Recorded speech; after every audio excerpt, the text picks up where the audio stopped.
Hi and welcome to InsideTracks.co.uk. You're watching the YouTube channel. Like and subscribe if you do. Give me some feedback if you've got any comments. We also do a newsletter and a website where you can sign up to it. It's all free. The question today is trading Betfair. Why is Cheltenham good for those of us who want to trade? Well, the answer is very simple, and I'm going to come to that right in a minute. So here we are. We're on Friday, 19th of March. It's actually the 4th day of the Cheltenham Festival, and we're looking at the Gold Cup. And one thing you'll notice when you're talking about the Gold Cup, we've got 5 minutes to go. This is when all the big money starts coming in, professional money comes in. But normally on a day, any day of the week, looking at normal racing, that number of 4.7 million would in fact be somewhere around about 200,000 at this point. And for the last 5 minutes, we'd see another 400,000 or 500,000 go on. At the moment, it's 4.7 million. We probably will see another 1.5 million go on. And it's going up at hell of a rate there. You can see it's sort of 5,000 a second, maybe a bit more. What this means is that the liquidity here and the numbers here are very high. You've got 6,000 and 4,000, 11,000 and 16,000. These sorts of numbers don't exist on a normal day's trading. They're normally in the hundreds and sometimes get up into thousands, but they don't ever get into the tens of thousands. And that makes actually trading very good. So if I want to trade or scalp, I did a scalp earlier on and on Champ.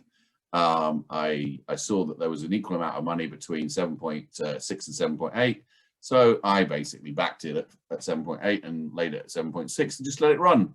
And lo and behold, because the amount of money there, the stability is quite clear. And I got both bets quite easily matched. Now I could have done a fiver, I could have done a tenner, I could have done 50 quid. And right now I'm sat on £1 profit on Champ that I could cash out at 13 pence. If I'd done £10, that would be 26 pence. If I repeat it 10 times, that's £2.60. If I put 10 times as much on, that would be £1.30. So whatever way you want to do it, I mean, obviously I've got a fairly small bank at the moment, so I'll be using small stakes quite often. But you can, I mean, here we are, set 7.4, 7.2. You could put a bet on, back at 7.4, lay it at 7.2. And after a period of time, you would definitely get met probably on those two bets, and that's the beauty of trading when you've got a hell of a lot of money coming in and going out of a particular horse, and it means that not only can you get your fiver matched quite easily, but you can get your tenner, your 20 quid, and even your 50 quid. And quite a few of these guys, bigger people than me, will be putting sort of 200s and 500s on there and getting them matched. And you can imagine if I've got £1 off a fiver, but I put £500 on, then that's £100 that I could have in there from just one scalp bet. I could get £100 in there. So obviously, I'm not going to trade while talking to you because I need to concentrate. Obviously, if you're going to do your scalping, you look for even amounts of money between the two. You also look at the stability. So this is obviously going in. So if this is going in, then you want to be backing it on the upside. So if you're going to go and scalp Champ now, you'd want to scalp it on the upside. So you'd want to get Champ. You need to try and, I don't know why that happened. You need to try and keep Champ on your side, and now actually it's drifting quite rapidly. So it's broken out of its trading zone and it's drifting. So it looks like the money in the know coming in the last couple of minutes is saying Champ has little or no chance, because it was down at 7.2. It's now suddenly whacked out to 8.6. Now, what I was going to make the point was that and this is quite important, in the last 5 minutes, you will see quite big changes, because you are seeing even more money coming in than before. Whereas under normal betting circumstances, a normal day, you could hardly get your money away because you wouldn't get, because there's not enough money being traded. The beauty of doing it on a big day like Cheltenham Gold Cup Day or the Derby or the Royal Ascot is that at this point, when you would have trouble getting your bets away, there's still huge liquidity in there, more liquid in there than it ever is on the daytime, and very much more stable. So you're not getting this professional money in pushing the price out of its trading zone.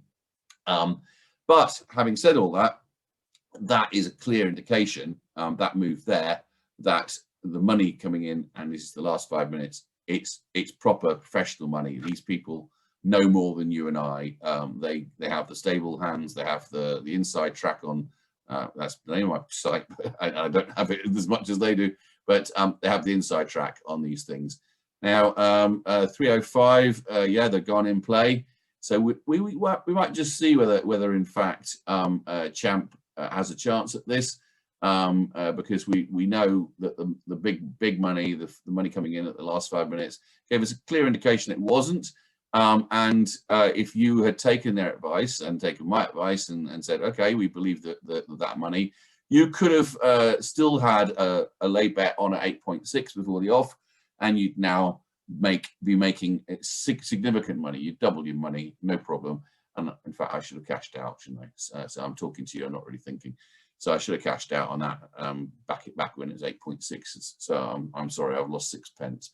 But that's the point, is that don't ignore that professional money, particularly if it comes in that sort of way, where it's in this sort of market as well, where there's millions going on. We've got 6.3 million that's been traded. You know, normally, as I said, even on a Saturday, you're getting 800,000 to 1 million. So it's 6 or 7 times as much money going on this race as anything you'd ever see on a normal day in a normal race. And somebody does know something. Champ's gone in what, probably less than the first mile, from being 8.6 to now nearly 20 to 1. And it looks as if it's lost a leg going down the back straight, as far as I can see, and is looking probably like it's going to be pulled up. Look at that. I mean, someone somewhere knew, didn't they? Someone somewhere knew. You and I don't. We don't have that inside track on stable lads. I don't have an in into them. I'm just a trader. There you are. He's been pulled up. Someone knew. Someone knew that this horse was not right, and that's pretty appalling, really. Because if someone knew, then the trainer should have known, and others should have known, and maybe that horse should have been withdrawn, because it's been pulled up after, you know, this is a 3 mile 2 chase, and it's been pulled up probably after less than a mile, or just over a mile. So lessons from this: before the off, you can do some quite big trades earlier on, so you don't have to wait for the last 10 minutes and 5 minutes to get the liquidity. You're getting the liquidity half an hour, 40 minutes before, so you can do some good scalping for quite some significant times, because it's going to be quite stable. If it's in that trading zone, it's going to stay quite stable, because there's lots of money coming in and lots of money going out. And you know, put your bets in. You can put bigger bets in than you normally do. If you normally do a fiver, maybe you can do 10 or 15 or 20. And you can see that you put it in. You watch for which way it's likely to go, and then put your your first bet on the side. So if it's shortening, you want to put it on to the 6.2 back. And if it's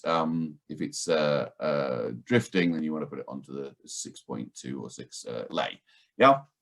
Okay. I hope that makes sense. Do like and follow this channel if you found that useful, and you want more videos.